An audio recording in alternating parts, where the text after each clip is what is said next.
علی بھائی، نماز جمعہ کی کل رکعتوں کی تعداد کتنی ہے؟ پلیز صحیح احادیث کی روشنی میں رہنمائی فرمائیں۔ میں کئی دفعہ اس کے اوپر بول چکا ہوں میرے بھائی، نماز جمعہ کی رکعتیں جو احادیث میں وارد ہوئی ہیں، ایک تو وہ حدیث ہے بخاری اور مسلم کی کہ نبی صلی اللہ علیہ وآلہ وسلم جمعے کا خطبہ دے رہے تھے، ایک شخص خطبے کے دوران آیا، بیٹھ گیا، آپ علیہ السلام نے فرمایا کیا تم نے مسجد میں داخل ہوتے وقت 2 رکعتیں پڑھی تھی مسجد کی؟ کہا یا رسول اللہ نہیں۔ فرمایا پہلے وہ پڑھو لیکن مختصر پڑھو۔ وہ پڑھوائی خطبے کے دوران، تقریر کے دوران، چاہے عربی والا خطبہ ہو چاہے اردو والا، کیونکہ نبی علیہ السلام کی تو تقریر وہی ہوتی تھی، ہم نے علیحدہ کی ہے نا۔ وہ 2 رکعتیں تو نماز سے پہلے ضروری ہیں کم از کم۔ مصنف ابن ابی شیبہ میں، سنن کبری البیہقی میں کہ یہ سار ملتے ہیں کہ صحابہ کرام 4 رکعتیں بھی پڑھتے تھے۔ اس کی صحت میں اختلاف ہے، لیکن چونکہ دونوں طرف محدثین موجود ہیں، آپ 4 بھی پڑھ لیں۔ اور بخاری اور مسلم میں ایک وہ حدیث ہے دونوں میں کہ آپ علیہ السلام نے فرمایا کہ جو شخص سب سے پہلے جمعے کی نماز کے لیے آتا ہے اسے اونٹ نہر کرنے کا ثواب ملتا ہے، جو اس کے بعد دوسری گھڑی میں آتا ہے اسے گائے ذبح کرنے کا ثواب، جو اس کے بعد آتا ہے اسے بھیڑ بکری، جو اس کے بعد آتا ہے اسے جو ہے وہ مرغی ذبح کرنے کا ثواب، اور جو اس کے بعد آتا ہے اسے انڈا صدقہ کرنے کا ثواب،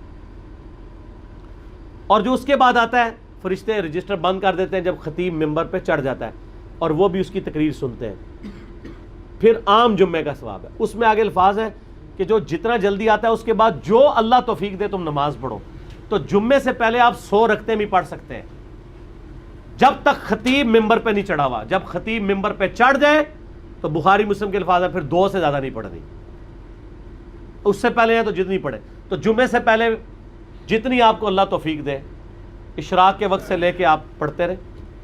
پرانے زمانوں میں لوگ جمعہ پڑھنے کے لیے شہروں میں گاؤں ایریا سے آیا کرتے تھے، صبح ہی آ جاتے تھے۔ اب تو خیر ہمارے گاؤں بھی شہر بن چکے ہیں چونکہ قصبے ہیں، اس لیے وہاں پہ جمعے ہوتے ہیں، لیکن فقہ حنفی کے مطابق ان گاؤں میں ابھی بھی جمعے نہیں ہو رہے۔ انہوں نے مجبوراً شروع کروایا، کیونکہ جب اہل حدیثوں نے جمعے شروع کرائے تو لوگ اہل حدیثوں کی مسجدوں میں جانا شروع ہو گئے۔ انہوں نے کہا ہمارا تو ٹھیے ہی پھر خالی ہو جائے گا، انہوں نے زبردستی جمعے شروع کروا دیے، ورنہ حنفی جمعے پڑھنے کے لیے شہروں میں آتے تھے۔ آج حنفی جو جمعے پڑھ رہے ہیں فقہ حنفی کے حساب سے ان کے جمعے کوئی نہیں ہو رہے، ان کو ظہر ہی پڑھنی چاہیے وہاں پہ۔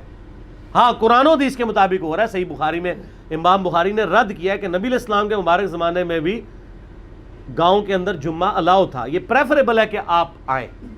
ہمارے تو آج کل گاؤں قصبے بن چکے ہیں کیونکہ کاروبار زندگی ہے وہاں پہ۔ اور جمعے کے بعد صحیح مسلم میں حدیث ہے کہ جو جمعے کے بعد نماز پڑھے اسے چاہیے 4 رکعتیں پڑھے، چاہے 2 کر کے پڑھ لے چاہے ایک سلام سے، چاروں کٹھی، دونوں طرح ثابت ہے۔ جو جمعے کی بعد والی رکھتے ہیں وہ 4 رکھتے ہیں، 2 کر کے بھی پڑھ سکتے ہیں، اکٹھی بھی پڑھ سکتے ہیں۔ بعض احادیث میں آتا ہے کہ نبی علیہ السلام 2 پڑھتے تھے اور گھر جا کے پڑھتے تو 4 پڑھتے تھے، 4 ہی ہیں کیونکہ حکمی حدیث مسلم کی آ گئی نا 4 پڑھو، تو نبی علیہ السلام 2 گھر پڑھتے ہوں گے، 2 ادھر پڑھ لیتے ہوں گے، اس میں تو کوئی مسئلہ نہیں ہے، آپ پڑھ سکتے ہیں، گھر جا کے بے شک پڑھیں۔ 4 رکھتے ہیں تو ٹوٹل پھر 6 سنتیں بنی کم از کم، 2 پہلے 4 بعد میں، اور زیادہ سے زیادہ آپ بے شمار پڑھیں، بعد والی بار 4 ہے۔ اور عام دنوں میں بھی آپ دیکھیں ظہر کے بھی ساتھ آپ کی 6 سنتیں ہیں جو موقت ہیں، 4 پہلے 2 بعد میں۔ اور بخاری مسلم کی حدیث ہے جو فرض کے علاوہ 12 رکعتیں پڑھے گا اللہ تعالیٰ جنت میں اس کے لیے محل بنائے گا۔ تو یہ 12 رکعتیں جمعے والے دن بھی پوری ہو جاتی ہیں اگر آپ جمعے کے ساتھ 6 رکعتیں پڑھ لیں، 2 پہلے 4 بعد میں، اور زیادہ پڑھیں تو اور بہتر ہے۔ تو جمعے کی رکعتیں ٹوٹل پھر کتنی ہوئی؟